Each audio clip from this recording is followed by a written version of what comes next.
Selamat sore adik-adik. Tiba saatnya kita akan beribadah kepada Tuhan. Koko lihat nih semua adik-adik masih semangat untuk beribadah kepada Tuhan. Nah, Koko minta kita boleh untuk saat teduh sejenak, kita boleh mempersiapkan hati dan pikiran kita untuk bersungguh-sungguh memuji nama Tuhan, untuk bersungguh-sungguh mendengarkan firman Tuhan, untuk bersungguh-sungguh beribadah kepada Tuhan. Nah, kita adalah anak-anak Tuhan yang telah dipilih, dan kita berkumpul dalam satu persekutuan untuk beribadah kepadanya. Kita sangat bersyukur Tuhan masih mau memakai kita, masih mau mengangkat kita sebagai anaknya. Nah, mari kita angkat satu pujian dari Terbit Matahari.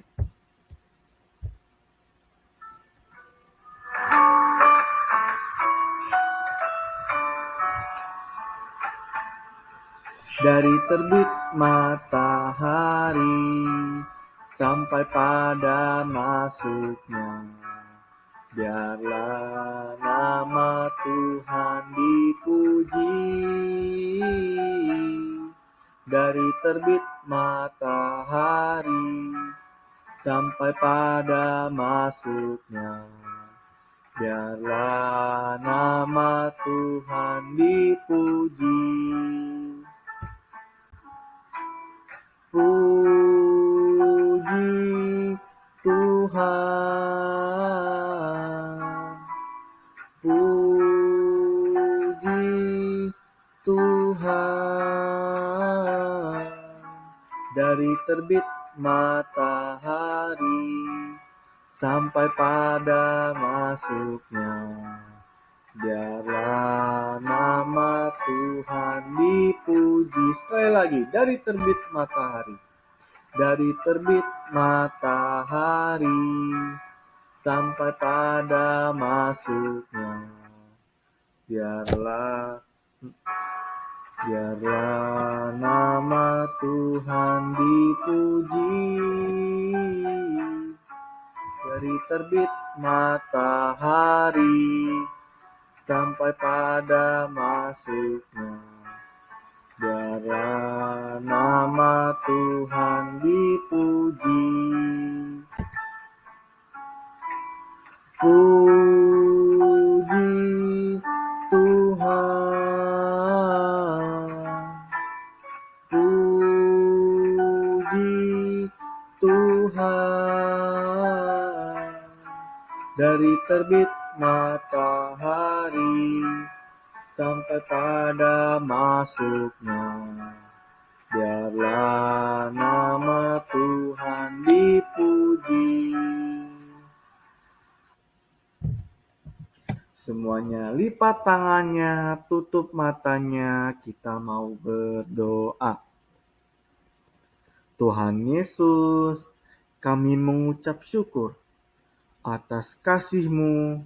Kami boleh datang bersekutu untuk beribadah kepada Tuhan. Ya Tuhan, ampuni kami segala dosa dan pelanggaran kami.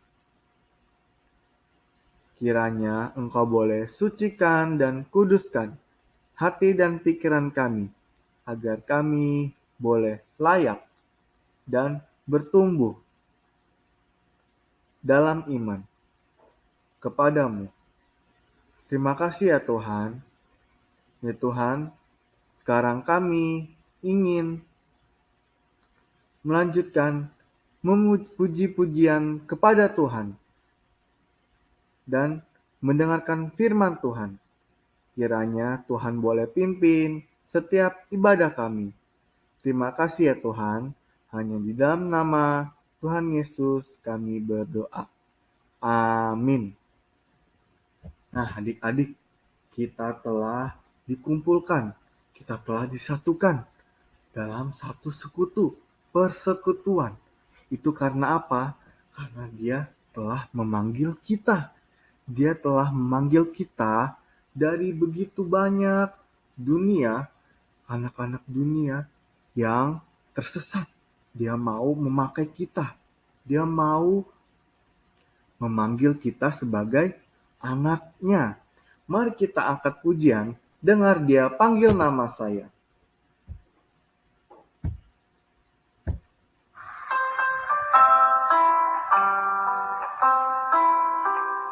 Dengar dia panggil nama saya. Dengar dia panggil namamu. Dengar dia panggil nama saya. Juga dia panggil namamu. Ku jawab ya, ya, ya. Ku jawab ya, ya, ya. Ku jawab ya Tuhan.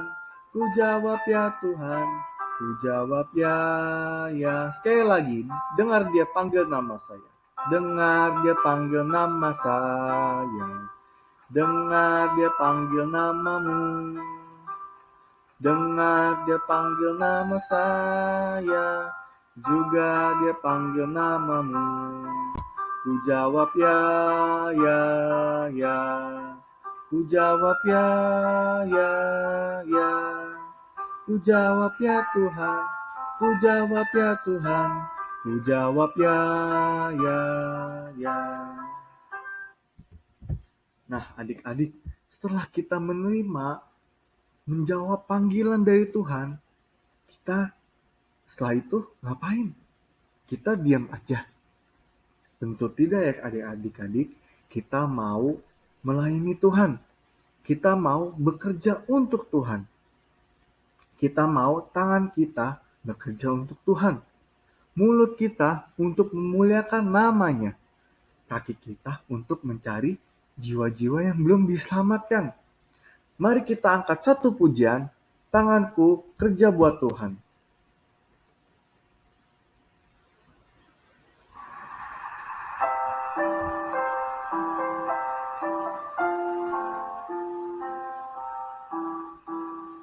Tanganku kerja buat Tuhan, mulutku puji namanya, kakiku berjalan cari jiwa, upahku besar di surga. Tanganku kerja buat Tuhan, mulutku puji namanya, kakiku jalan cari jiwa, upahku besar di surga.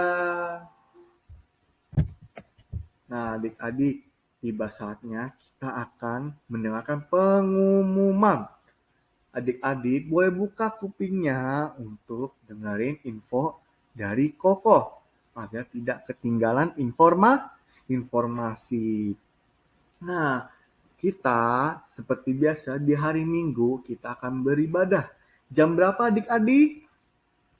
Jam 1 siang. Adik-adik boleh bawa teman-temannya ke gereja untuk beribadah bersama-sama.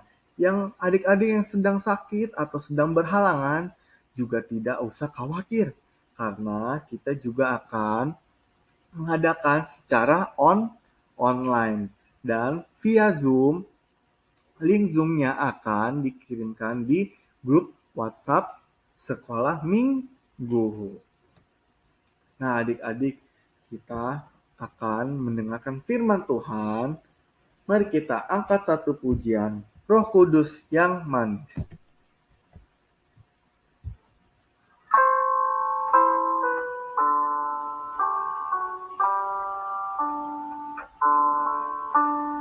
Ku buka hatiku untuk firman-Mu.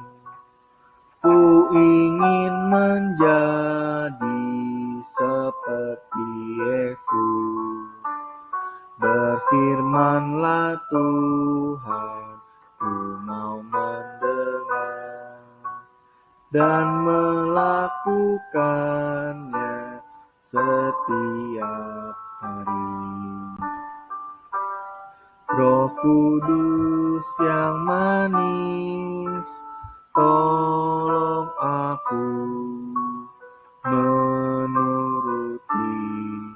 firman Tuhan, Roh Kudus yang manis, jadikanku anak Tuhan yang manis.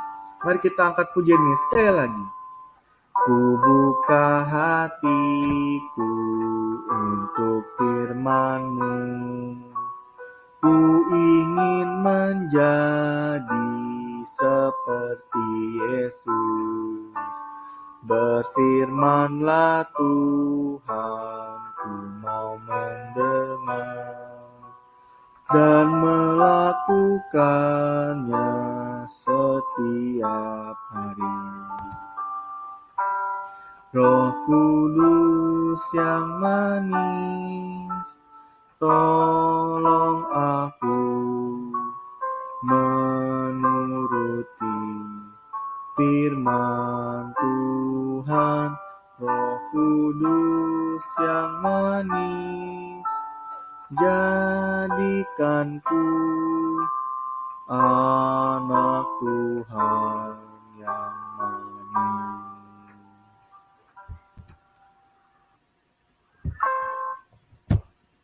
Nah, adik-adik, Koko minta untuk lipat tangannya, tutup matanya, kita mau berdoa.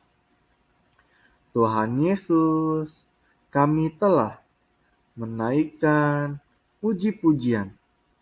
Kiranya pujian-pujian kami boleh menyenangkan hati Tuhan. Ya Tuhan, sekarang kami ingin mendengarkan firman Tuhan. Kiranya Roh Kudus boleh penuhkan hati kami, agar kami boleh mengerti apa yang disampaikan oleh Cici Koko melalui penyertaan Tuhan. Terima kasih ya Tuhan, hanya di dalam nama Tuhan Yesus kami berdoa. Amin. Halo adik-adik, tiba saatnya kita untuk mendengarkan firman Tuhan. Koko mengajak adik-adik untuk mengambil sikap yang sungguh-sungguh karena kita akan mendengarkan firman Tuhan. Sebelum itu, mari kita bersatu di dalam doa. Ya Tuhan, terima kasih atas pimpinan-Mu ke atas kami ya Tuhan. Kami boleh kembali berkumpul bersama-sama saudara seiman kami, teman-teman kami, untuk melakukan persekutuan kami pada hari ini ya Tuhan.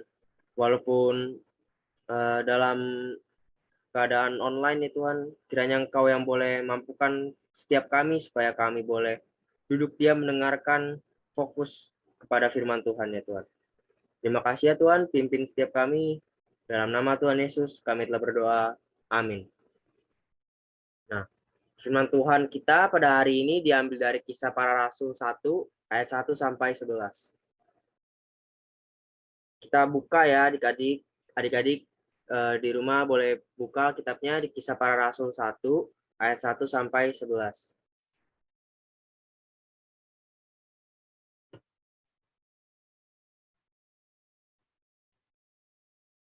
Di ayat 1 sampai 2, mari kita baca. Judul perikopnya, Roh Kudus dijanjikan. Ayat pertama, Hai Theophilus, dalam bukuku yang pertama, aku menulis tentang segala sesuatu yang dikerjakan dan diajarkan Yesus. Sampai pada hari ia terangkat. Sebelum itu, ia telah memberi perintahnya oleh Roh Kudus kepada rasul-rasul yang dipilihnya. Nah, jadi di ayat yang pertama ini, penulis kitab para rasul ini, yaitu Lukas, mau mengingatkan kita pada bukunya yang pertama, ya, yang ditulis oleh Lukas itu sendiri, yaitu Injil Lukas, yang di mana di sana Lukas menulis tentang bagaimana pekerjaan Tuhan Yesus di dunia ini. Ia lahir, ia dibaptis, ia mengajar, ia melayani semua orang, lalu pada akhirnya ia ditangkap dan mati. Dan sampai pada hari ia terangkat. Nah, dan sebelum Yesus terangkat ke surga, Yesus telah menjanjikan akan datangnya Roh Kudus untuk menyertai para rasul-rasul yang dipilih, untuk menyertai murid-murid yang dipilih oleh Tuhan Yesus itu sendiri. Kita lanjut di ayat 3. Pada mereka ia menunjukkan dirinya setelah penderitaannya selesai, dan dengan banyak tanda ia membuktikan bahwa ia hidup. Sebab selama 40 hari ia berulang-ulang menampakkan diri dan berbicara kepada mereka tentang kerajaan Allah. Ayat yang keempat, pada suatu hari ketika ia makan bersama-sama dengan mereka, ia melarang mereka meninggalkan Yerusalem dan menyuruh mereka tinggal di situ menantikan janji Bapa yang demikian katanya. Telah kamu dengar daripadaku, sebab Yohanes membaptis dengan air, tetapi tidak lama lagi kamu akan dibaptis dengan Roh Kudus. Nah, di ayat yang ketiga, kita tahu bagaimana Tuhan Yesus pada hari ia bangkit dari kematiannya, ia berulang-ulang menampakkan diri kepada para murid-muridnya. Dengan tujuan apa? Dengan maksud apa? Yaitu Tuhan Yesus peduli kepada para murid-muridnya. Tuhan Yesus ingin mengembalikan semangat untuk melayani kepada kerajaan Allah.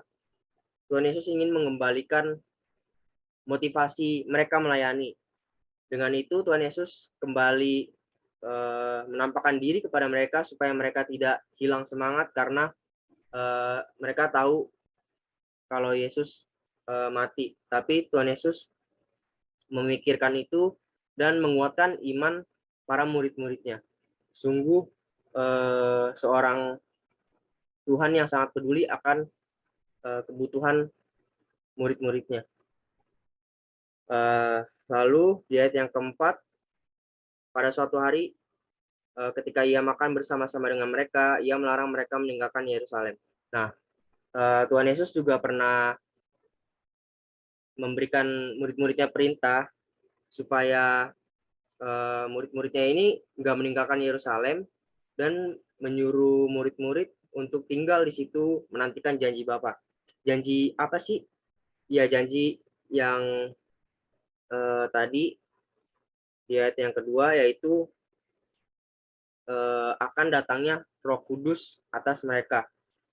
Roh Kudus ini akan menguatkan mereka, akan membantu mereka, akan memimpin mereka untuk terus mengabarkan Injil. Telah kamu dengar daripadaku, sebab Yohanes membaptis dengan air, tetapi tidak lama lagi kamu akan dibaptis dengan Roh Kudus. Nah, jadi Tuhan Yesus ingin mereka, ya para murid-murid ini, tinggal dulu di Yerusalem, menantikan janji Bapa akan datangnya Roh Kudus, sehingga mereka boleh dibaptis oleh Roh Kudus, dan mereka semakin dipakai Tuhan untuk menjadi saksinya di dunia ini. Dan kita tahu bagaimana di cerita selanjutnya bahwa murid-murid taat dan mereka tetap tinggal di Yerusalem untuk menantikan janji Tuhan. Kita bisa meneladani bagaimana murid-muridnya juga, walaupun seringkali mereka ketakutan atau ketakutan lah, tapi mereka taat, sehingga ketika Tuhan Yesus ingin mereka kembali ke jalan yang benar, mereka bisa kembali, bukan malah menolak. Ya, kita lanjut ke ayat yang ke-6. Yesus terangkat ke sorga. Ayat 6. Maka bertanyalah mereka yang berkumpul di situ, Tuhan, maukah engkau pada masa ini memulihkan kerajaan bagi Israel? Jawabnya, engkau tidak perlu mengetahui masa dan waktu yang ditetapkan Bapa sendiri menurut kuasanya. Tapi kamu akan menerima kuasa kalau Roh Kudus turun ke atas kamu, dan kamu akan menjadi saksiku di Yerusalem dan di seluruh Yudea dan Samaria dan sampai ke ujung bumi. Nah, jadi pada waktu itu ketika Tuhan Yesus mau terangkat ke surga nih, mereka berkumpul, yaitu Tuhan Yesus dengan para murid-muridnya. Nah, dan para murid-muridnya bertanya kepada Tuhan Yesus. Pertanyaannya, Tuhan, maukah engkau pada masa ini memulihkan kerajaan bagi Israel? Nah, lalu Tuhan Yesus menjawab, engkau tidak perlu mengetahui masa dan waktu yang ditetapkan Bapa sendiri menurut kuasanya. Jadi di sini tanya jawab yang dilakukan terakhir sebelum Tuhan Yesus naik ke sorga. Jadi di sini murid-muridnya bertanya, Tuhan maukah engkau untuk mengembalikan kerajaan, memulihkan kerajaan bagi Israel? Tuhan Yesus berkata, engkau gak usah memperdulikan masa dan waktu yang sudah ditetapkan, karena segala sesuatu sudah ditetapkan oleh Bapa sendiri melalui Tuhan Yesus. Ya, jadi Tuhan Yesus ingin murid-muridnya gak usah pedulin tentang apa yang akan terjadi oleh bangsa Israel. Tuhan Yesus gak mau mereka gak usah peduliin lah kapan Israel bakal pulih atau hal lainnya. Tapi di ayat 8, tetapi kamu akan menerima kuasa kalau Roh Kudus turun ke atas kamu, dan kamu akan menjadi saksiku di Yerusalem, di seluruh Yudea dan Samaria dan sampai ke ujung bumi. Jadi Tuhan ingin mereka fokus aja. Ya, sebentar lagi Roh Kudus akan turun dan mereka akan menerima Roh Kudus dan akan terus menjadi pengabar Injil, menjadi saksi Tuhan. Jadi Tuhan Yesus ingin murid-muridnya ini meluruskan kembali fokus mereka di dalam dunia ini, yaitu menjadi saksi Yesus, menjadi pengabar Injil, menceritakan bagaimana karya Tuhan. Dia lahir ke dalam dunia yang hina ini dari sorga, turun ke dunia manusia, menjadi manusia, lalu melayani para manusia, dan ia mati disalibkan. Jadi Tuhan Yesus ingin mereka fokus kepada tujuan utama mereka, yaitu mengabarkan Injil untuk menyelamatkan orang-orang yang tersesat.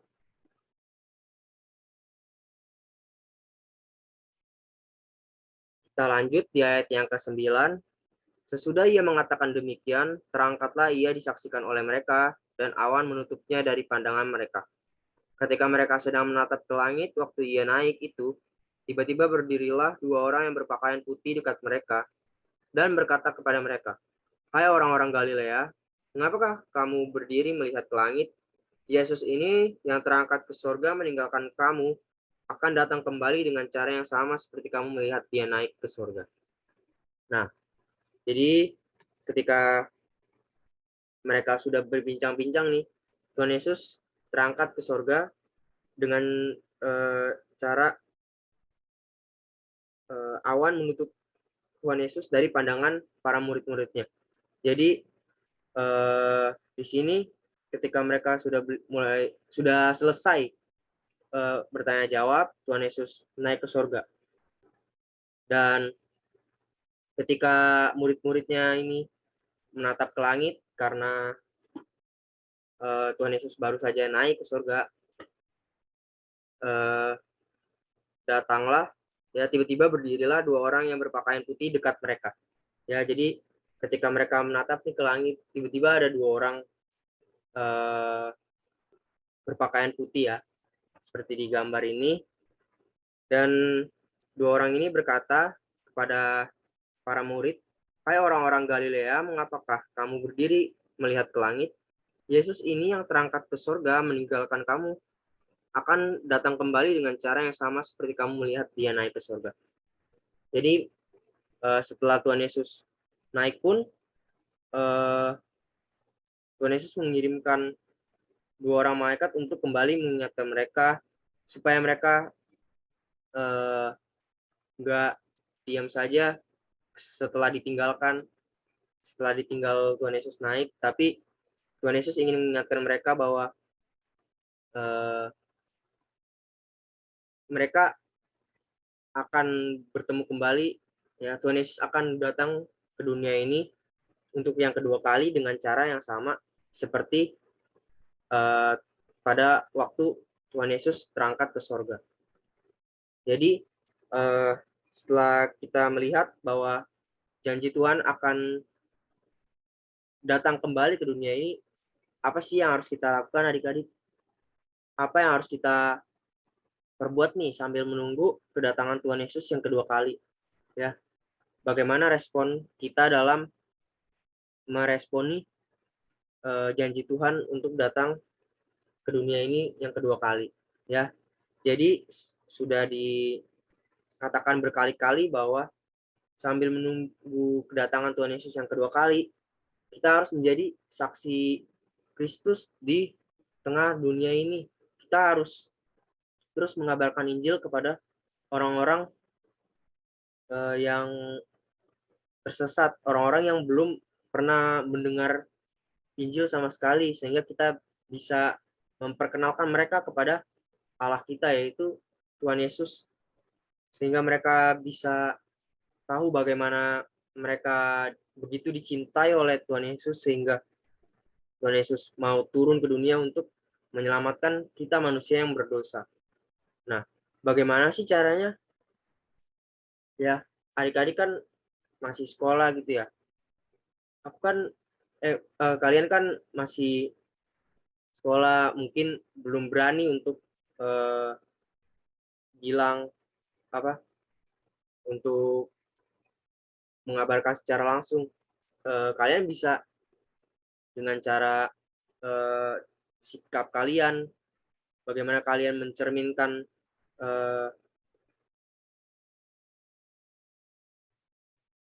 mencerminkan sikap Kristus, mencerminkan sifat Allah, ya. Jadi kalian bisa menjadi contoh bagi teman-teman kalian, ya, bahwa kalian ini anak Tuhan, dan anak Tuhan itu seperti ini loh, ya, mencerminkan sifat-sifat Allah yang diturunkan kepada kita, ya, sehingga orang-orang bisa melihat bahwa pekerjaan Allah benar-benar nyata di dunia ini. Lalu dengan cara apa lagi? Seperti kalian bisa menyanyikan lagu-lagu sekolah minggu kalian, atau kalian bisa menceritakan ayat hafalan kalian kepada orang tua atau kepada teman-teman kalian, ya, banyak, sehingga nggak ada alasan untuk kita tidak menceritakan Injil kepada orang-orang lain di dunia ini, ya. Jadi itu saja firman Tuhan pada hari ini. Mari kita tutup di dalam doa. Terima kasih ya Tuhan, kami baru saja mendengarkan firman-Mu. Kiranya Engkau yang boleh menuntun setiap kami, Engkau yang boleh menurunkan Roh Kudus atas kami, sehingga kami boleh menjadi saksi-Mu di dunia ini ya Tuhan. Kiranya kami tidak mampu menjadi saksi-Mu, maka Engkau menurunkan Roh Kudus ke atas kami, sehingga kami boleh Engkau mampukan untuk menjadi saksi-Mu di dunia ini ya Tuhan. Kiranya Engkau yang boleh memimpin kami di setiap kehidupan kami ya Tuhan. Di dalam nama Tuhan Yesus kami telah berdoa. Amin.